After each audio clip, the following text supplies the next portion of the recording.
when you give a word to yourself, you have to honor it. Otherwise, you yourself lose the doubt in your own words. If you give your words to others and you don't honor it, they also lose the trust in your word. And when the worst thing is that once you lost the trust in your own words, you will never even try to make things happen for yourself because you doubt, am I going to follow through with this? Will I be able to make a change? Will I be able to make a difference? I've been trying so many times, and you fall into depression. So integrity is you fulfilling the word and thought you give to yourself and to others and experiencing a state of purnatva, completion with yourself and life. When you treat the word that you have given to yourself and others as your very life, you commit your life to fulfill that word. And if you see, even if I give my life, I will not be able to fulfill the word that I have given, you have to complete it.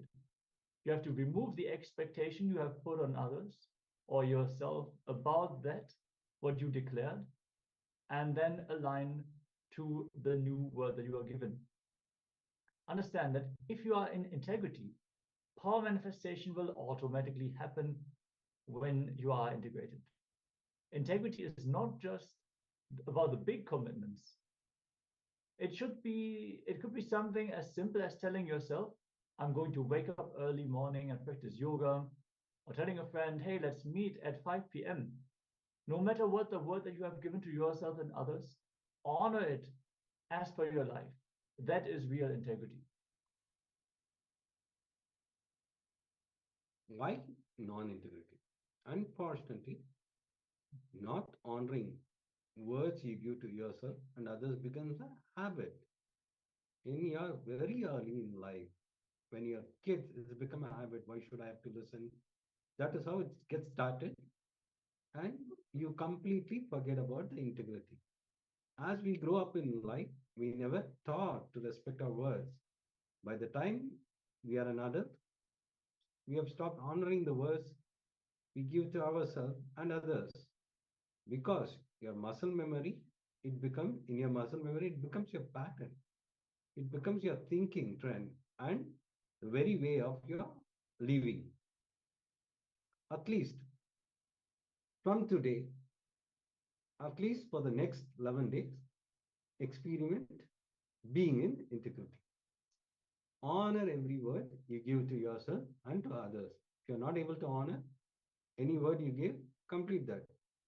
For an example, if you give a commitment to finish a project, you took up by a particular date, do everything it takes to see that you finish and submit that project on time.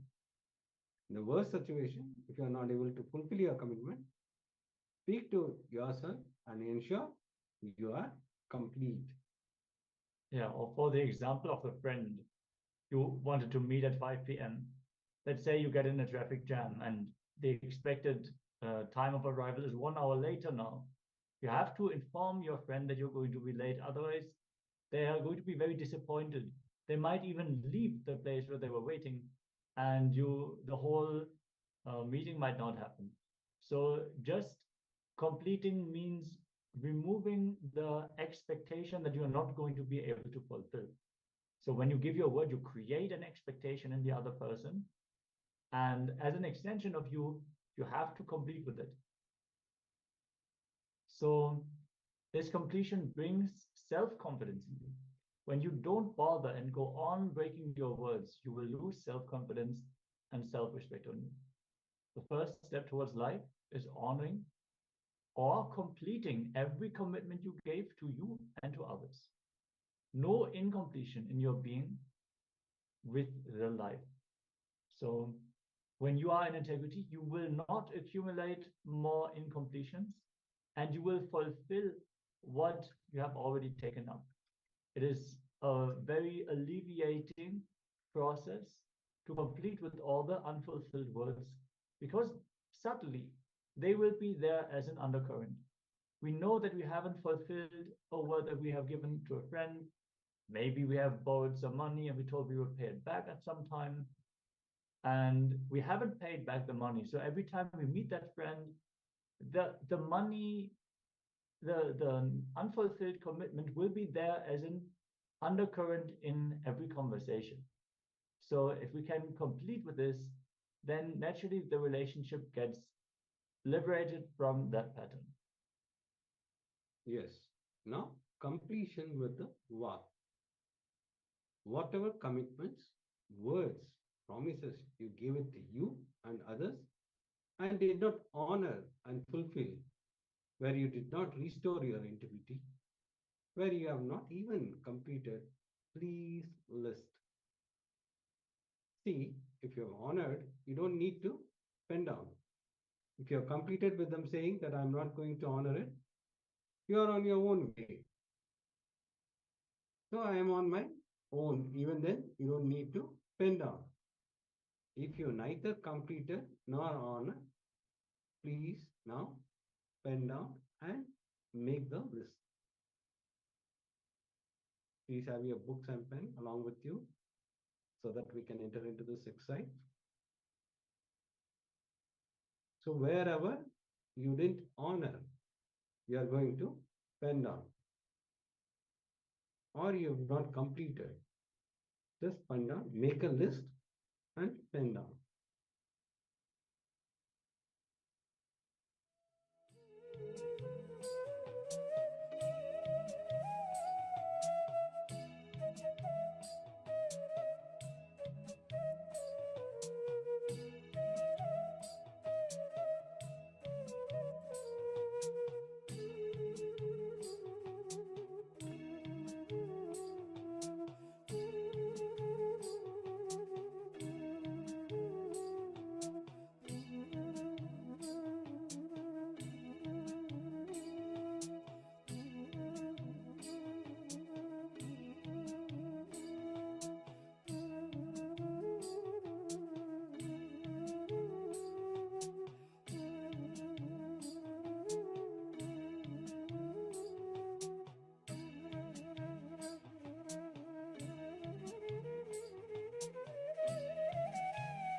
Yes.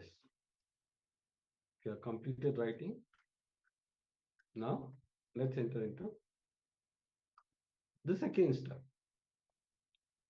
Now we are going to give a commitment to yourself to be in integrity and complete with your words, promises, and commitments you give it to yourself and others. So either fulfill what you declare or complete with all those words, promises, and commitments.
Yes. Now, let's enter into the next step.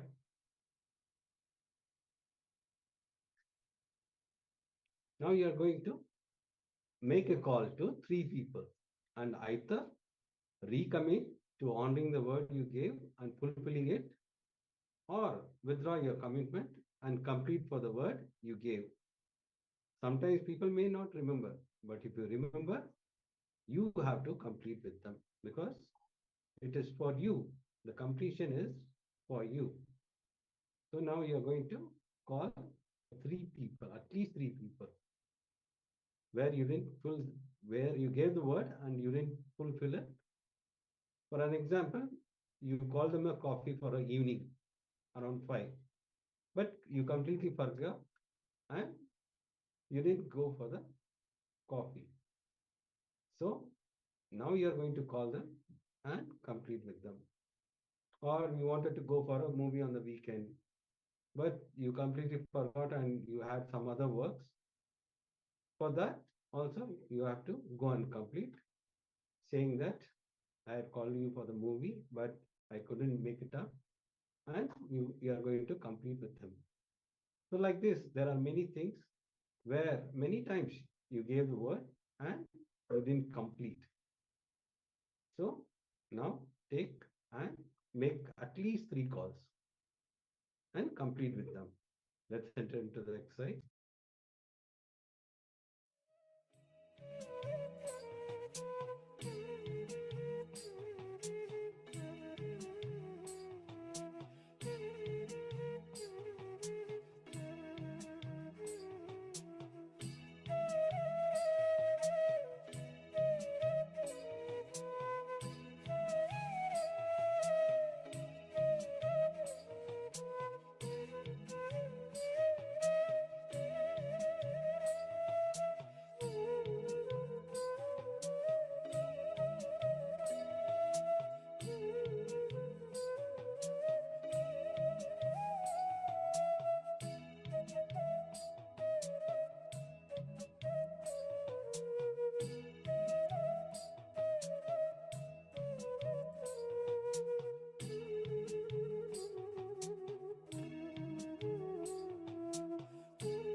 Yes.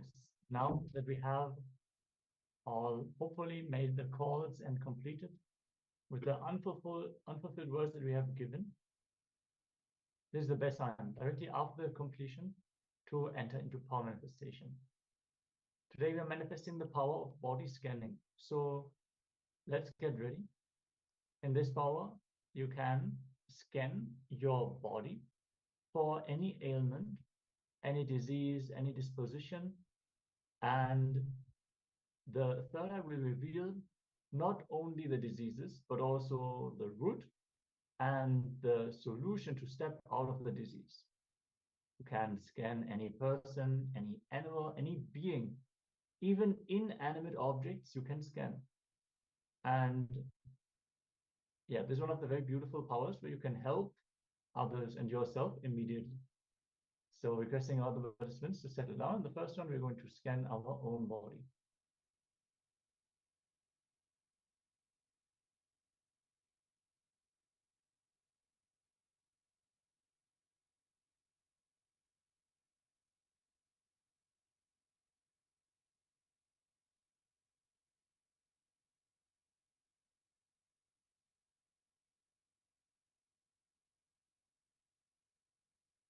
Okay. First, we're going to enter into the Shastra Pramana, the scripture references of the science. The Pramana is from the Vijnana Bhairava Tantra, Sutta 48, Dharana 25, and goes as follows.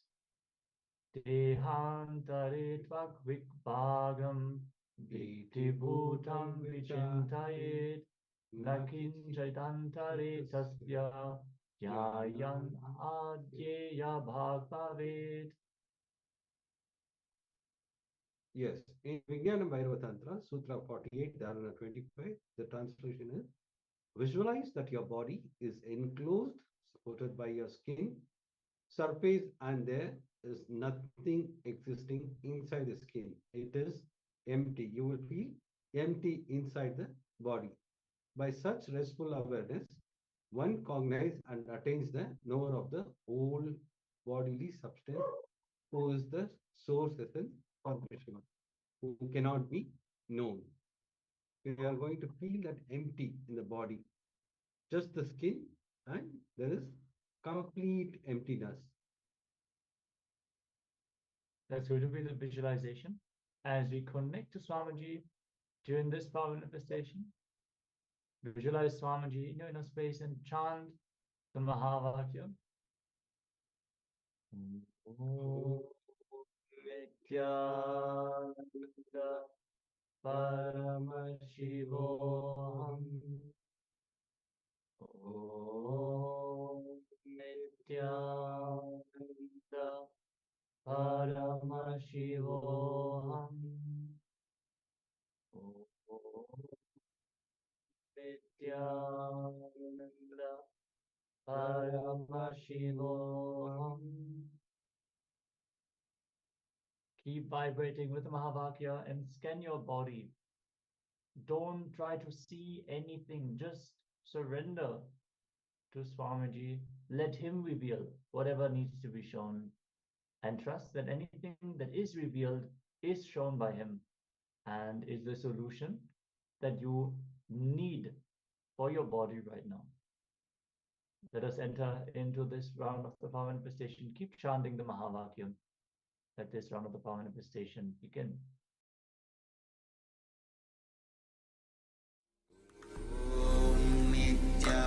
Nithyananda Paramashivoham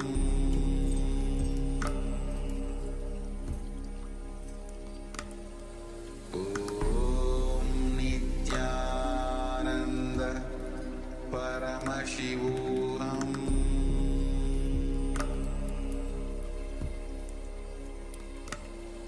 Om Nithyananda Paramashivoham